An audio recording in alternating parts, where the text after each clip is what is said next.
Hello everyone, very warm welcome to you all. Previous video में मैं cell explain कर रही थी, उसी को कंटिन्यू करते हैं सेल टॉपिक को। तो मैंने यहाँ तक एक्सप्लेन कर दिया था कि गोल्जी कॉम्प्लेक्स जो है उसको गोल्जी एपरेटस भी बोलते हैं या फिर गोल्जी बॉडी भी, ये सारे इसी के नाम है, गोल्जी कॉम्प्लेक्स के ही। कंफ्यूज नहीं होना, एग्जाम में चाहे कोई भी नाम मिले, इनमें से एक ही चीज है। और गोल्जी कॉम्प्लेक्स का तुम्हें फंक्शन ध्यान रखना है, उसका काम क्या होता है? पैकेजिंग ऑफ मटेरियल, मटेरियल की पैकेजिंग करना, जो मैंने कल भी तुम्हें एक्सप्लेन कर दिया था। कोई भी अगर मटेरियल है उसको ट्रांसपोर्ट करना है एक जगह से दूसरी जगह पे, तो उसको ट्रांसपोर्ट करने का काम किसका होगा? सेल के अंदर गोल्जी कॉम्प्लेक्स का, चाहे वो सेल के अंदर ट्रांसपोर्ट करना हो या फिर किसी एक सेल से दूसरी सेल में। तो अब नेक्स्ट पे आता है माइटोकॉन्ड्रिया। माइटोकॉन्ड्रिया का फंक्शन देखो, माइटोकॉन्ड्रिया का फंक्शन क्या है, ये बहुत इंपॉर्टेंट है, इस पे काफी क्वेश्चंस बनते हैं। तो माइटोकॉन्ड्रिया का मैंने डायग्राम भी यहाँ पे ड्रॉ कर रखा है। माइटोकॉन्ड्रिया को पावर हाउस ऑफ सेल बोलते हैं। पावर हाउस ऑफ सेल क्यों बोलते हैं? पावर हाउस या पावर प्लांट एक ही बात है। पावर प्लांट का मतलब क्या हो गया? जहां पे एनर्जी की प्रोडक्शन होगी, और हर एक सेल को काम करने के लिए क्या चाहिए? एनर्जी। हम खाना खाते हैं वो इसीलिए खाते हैं कि ताकि उसका ब्रेकडाउन होगा तो एनर्जी रिलीज होगी, और जिस एनर्जी से हम अपनी सारी एक्टिविटीज परफॉर्म करेंगे।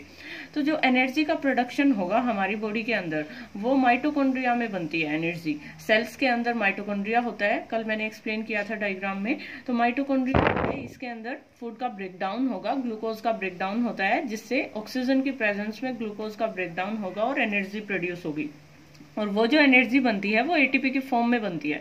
तो तुम्हें ये चीज ध्यान रखनी है कि एटीपी कहाँ बनती है सेल में? माइटोकॉन्ड्रिया में, और इसीलिए माइटोकॉन्ड्रिया को पावर हाउस ऑफ सेल कहते हैं। ठीक है, प्रोड्यूसेस एटीपी। अब एक ये चीज और है, बहुत इंपॉर्टेंट है, कि माइटोकॉन्ड्रिया जो है उसके पास अपना खुद का डीएनए होता है और खुद के राइबोसोम्स होते हैं।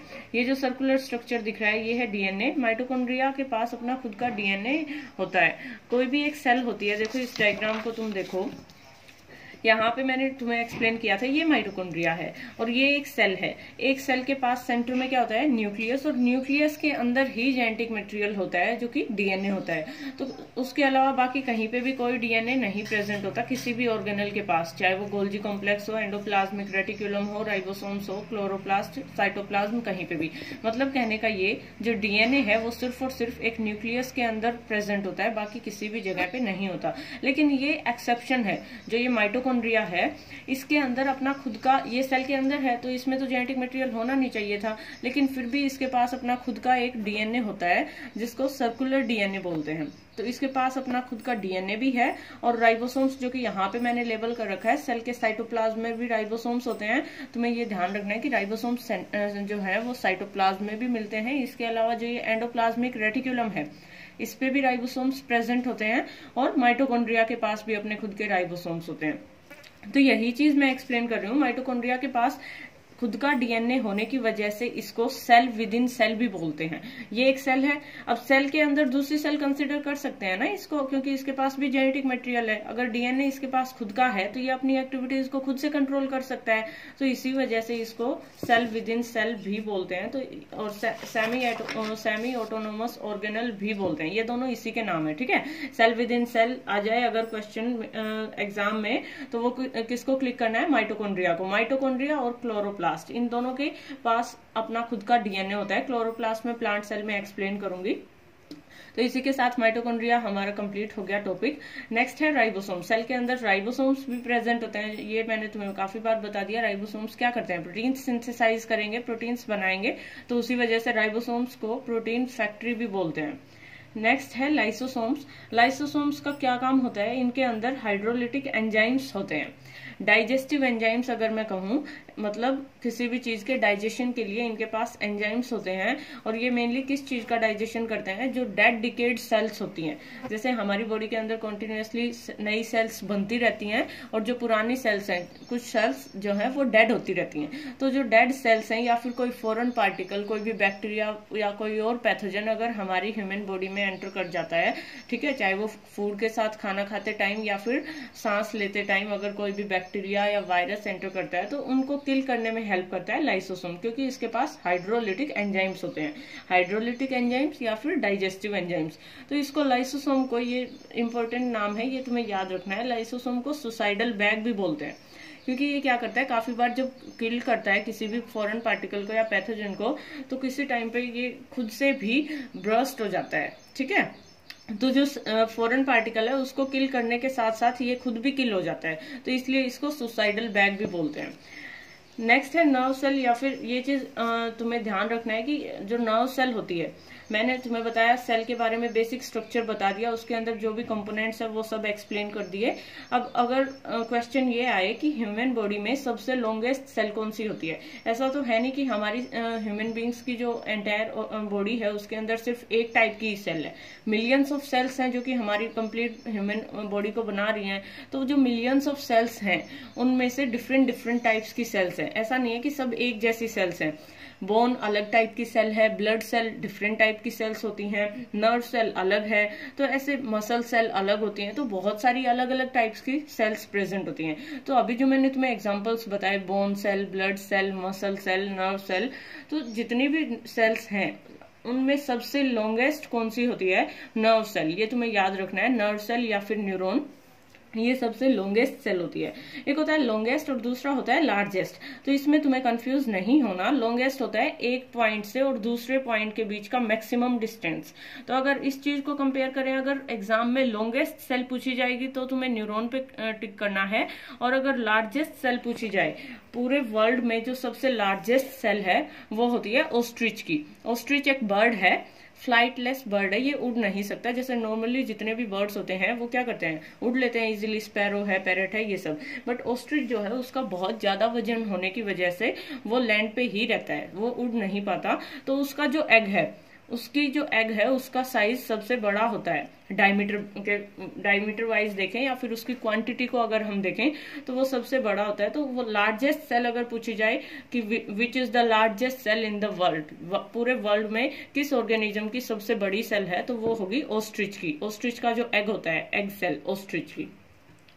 अब है इसी के साथ एनिमल सेल टॉपिक कंप्लीट हो गया। अब प्लांट सेल पे भी काफी क्वेश्चंस पूछे जाते हैं एसएससी में और इनमें, तो प्लांट सेल को और स्टडी कर लेते हैं। प्लांट सेल का डायग्राम जो है ये मैंने इसलिए ड्रॉ किया है ताकि तुम्हें डायग्राम से चीजें समझ आ जाएंगी और फिर इजीली समझ आ जाएंगी और फिर तुम्हें याद करने में प्रॉब्लम नहीं होगी। तो प्लांट सेल के अंदर सीधा सीधा बेसिक डिफरेंस यही पूछ लेते हैं कि प्लांट सेल और एनिमल सेल में डिफरेंस क्या होता है। तो एनिमल सेल का डायग्राम मैंने तुम्हें एक्सप्लेन कर दिया। उसमें सिर्फ एक सेल मेम्ब्रेन थी, ठीक है, एक बाउंड्री थी, उसके अंदर सब कुछ प्रेजेंट था, एक सिंगल बाउंड्री के अंदर ही सब कुछ था। लेकिन यहाँ पे तुम देख रहे हो यहाँ पे दो मेम्ब्रेन प्रेजेंट है। तो प्लांट सेल में एक्स्ट्रा जो डिफरेंट कर रही है प्लांट सेल को एनिमल सेल से अलग बना रही है जो चीज, वो है सेल वॉल। ये जो है अंदर की तरफ जो तुम्हें दिखाई दे रही है इसको बोलते हैं सेल मेम्ब्रेन। अब कोई भी सेल होगी तो उसमें सेल मेम्ब्रेन तो प्रेजेंट होगी, चाहे वो प्लांट सेल हो या फिर एनिमल सेल हो।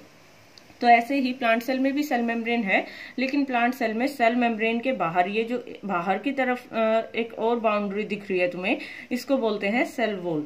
तो सेल मेम्ब्रेन के बाहर सेल वॉल होती है प्लांट सेल में, ये चीज तुम्हें ध्यान रखनी है, जो कि एनिमल्स में नहीं होती, एनिमल सेल में एब्सेंट होती है।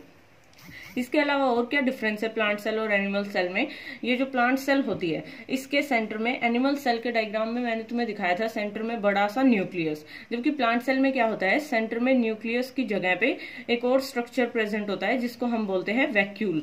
तो ये चीज तुम्हें ध्यान रखनी है कि प्लांट सेल के अंदर क्या होता है, बड़ी सी वैक्यूल प्रेजेंट होती है, सेल वॉल प्रेजेंट होती है और न्यूक्लियस भी प्रेजेंट होता है। न्यूक्लियस तो हर एक सेल में ही प्रेजेंट होगा, लेकिन जो न्यूक्लियस है वो सेंटर में प्रेजेंट ना होके और वो सेल के किनारे पे प्रेजेंट होगा, ये चीज तुम्हें ध्यान रखनी है, ठीक है। और एक और जो बहुत इंपॉर्टेंट चीज है वो ये है कि यहाँ पे देखो, यहाँ तक तो दोनों मेम्ब्रेन है, अंदर की तरफ सेल मेम्ब्रेन, उसके बाहर सेल वॉल, और यहाँ पे कुछ गैप प्रेजेंट है, ना यहाँ पे सेल मेम्ब्रेन ना यहाँ पे सेल वॉल, उसके बाद फिर दोबारा से सेल वॉल और सेल मेम्ब्रेन प्रेजेंट है। तो ये जो गैप है, यहाँ पे भी ये गैप प्रेजेंट है, यहाँ पे भी गैप है, इधर भी गैप है। तो ये जो गैप है, इस गैप को प्लांट्स के अंदर बोलते हैं प्लाज्मोडेस्मेटा।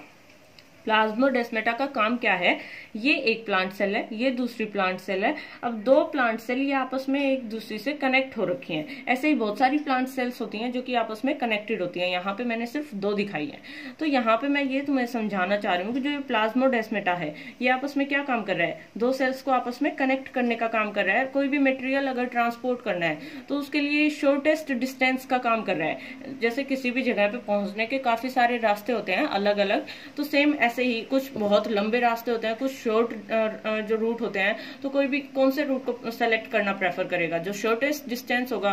तो सेम वही है, प्लाज्मोडेस्माटा क्या है, ये बहुत शॉर्ट वे में एक सेल से दूसरी सेल में मटेरियल को एक्सचेंज करा देगा। तो तुम्हें ये चीज ध्यान रखनी है कि प्लांट्स के अंदर जो गैप प्रेजेंट होता है एडजेसेंट सेल्स में, आपस में जो दो सेल्स होंगी एडजेसेंट सेल्स में जो गैप होता है उसको बोलते हैं प्लाज्मोडेस्माटा। और तुम्हें याद रखना है कि प्लांट सेल के अंदर क्लोरोप्लास्ट होता है। फोटोसिंथेसिस करते हैं प्लांट्स, तो फोटोसिंथेसिस किस वजह से करते हैं, क्योंकि उनके पास क्लोरोप्लास्ट प्रेजेंट होता है। ग्रीन कलर्ड पिगमेंट तुमने सुना ही होगा सबने कि जो ग्रीन कलर का पिगमेंट होता है जिसको हम बोलते हैं क्लोरोफिल, तो वो जो क्लोरोफिल होता है वो प्लांट्स के अंदर कहाँ पे प्रेजेंट होता है, प्लांट्स के अंदर क्लोरोप्लास्ट प्लास्टिड होता है एक, और उस क्लोरोप्लास्ट प्लास्टिड के अंदर ही क्लोरोफिल प्रेजेंट होता है। ठीक है, तो क्लोरोप्लास्ट प्रेजेंट होता है प्लांट्स में, जो कि एनिमल सेल में नहीं होता।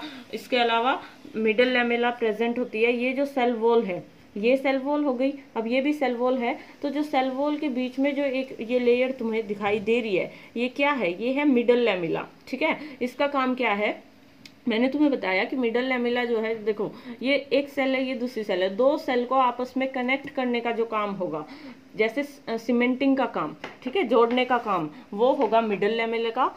तो ये चीज तुम्हें ध्यान रखनी है, जो मिडल लैमेला है वो आपस में प्लांट्स के अंदर जो एडजेसेंट सेल्स हैं उनको आपस में ज्वाइन करेगी, कनेक्ट करेगी, सीमेंटिंग का काम करेगी। और प्लाज्मोडेस्माटा शॉर्टेस्ट डिस्टेंस का काम करता है, मटेरियल एक्सचेंज में हेल्प करता है प्लांट्स के अंदर। ठीक है, तो अब यहाँ पे देखो जो ये सेल वॉल है, सेल वॉल की कंपोजिशन पे काफी बार अब तुम्हें पता चल गया कि सेल वॉल क्या होती है प्लांट्स में। अब देखो जो क्वेश्चंस डायरेक्ट तुमसे पूछे जाते हैं, सेल वॉल की कंपोजिशन पूछ लेते हैं काफी बार कि प्लांट्स के अंदर what is the composition of plant cell wall. तो प्लांट की जो सेल वॉल होती है उसकी कंपोजिशन का मतलब वो किस किस से मिलके बनती है। तो प्लांट्स के अंदर सेल वॉल बनी होती है सेल्यूलोज से, हेमीसेल्यूलोज और पैक्टिन से। तो तुम्हें सेल्यूलोज याद रख लो, ऑप्शंस में सेल्यूलोज दिखाई दे जाए तो उसी पे टिक करना है। उसके अलावा जो मिडल लैमेला है, मिडल लैमेला किसकी बनी होती है, ये बनी होती है कैल्शियम पैक्टेट की। ठीक है, मिडल लैमेला कैल्शियम पैक्टेट की, और जो सेल वॉल है वो सेलुलोज, हेमीसेल्यूलोज, पैक्टिन की। सेल वॉल का काम क्या होता है प्लांट्स के अंदर, सेल वॉल सपोर्ट प्रोवाइड करती है। ठीक है, सपोर्ट और रिजिडिटी प्रोवाइड करती है सेल को, प्लांट सेल को। और मिडल लैमेला ये मैंने तुम्हें एक्सप्लेन कर दिया, एडजेसेंट सेल्स जो हैं आपस में, ये एक सेल है, ये दूसरी सेल है, थर्ड सेल है, उनको आपस में ज्वाइन करने का काम, जैसे ब्रिक्स होती हैं उनको हम आपस में ज्वाइन किससे करते हैं, सीमेंट से। तो सीमेंटिंग का काम करता है मिडल लैमेला प्लांट्स में। और plasmodesmata gap present between two cells, जो कि मटेरियल का एक्सचेंज कराएगा। और लार्ज साइज की वैक्यूल प्रेजेंट होती है प्लांट्स के अंदर, एनिमल्स में भी वैक्यूल होती है बट उनमें बहुत छोटे साइज की होती है। क्लोरोप्लास्ट प्लास्टिड प्रेजेंट होता है जिसके अंदर ग्रीन कलर का पिगमेंट होगा क्लोरोफिल, जो कि फोटोसिंथेसिस कराता है। और सेल जो है, सेल क्या है, कहने का मतलब ये कि जो अगर हम कहें कि सेल क्या है, तो सेल एक स्ट्रक्चरल और फंक्शनल यूनिट है। अब तुम्हें पता चल गया होगा, मैंने प्लांट्स में भी एक्सप्लेन कर दिया, एनिमल्स में भी। तो चाहे कोई भी लिविंग ऑर्गेनिज्म हो, हर एक लिविंग ऑर्गेनिज्म किससे मिलकर बना होता है, सेल से। तो सेल एक टाइप से स्ट्रक्चरल और फंक्शनल यूनिट है हर एक लिविंग ऑर्गेनिज्म की।